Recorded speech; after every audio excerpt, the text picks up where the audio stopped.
গণতান্ত্রিক পদ্ধতিতে ভোট হয় এবং এটা প্রতি 5 বছর পর পর উৎসব হয়। আমরা যেমন দুর্গাবছর প্রতি বছর করি, গণতন্ত্রের উৎসবটা হলো ভোট। এই ভোট যা রায় দেয় তাকে আমরা যারা রাজনীতি করি তাদেরকে তাদের মাথা পেতে নেওয়া উচিত। তো আমি ভোটের আগেই বলেছি,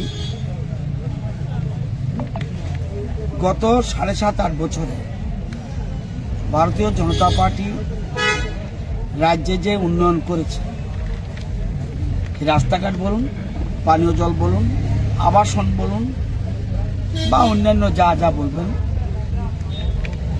যদি উন্নয়নের নিরিখে ভোট দেয় তাহলে বিজেপিকে ভোট দিতে হবে। আমাকে বলুন, বিজেপি ছাড়া এই রাজ্যে কেউ কি উন্নয়ন করেছে?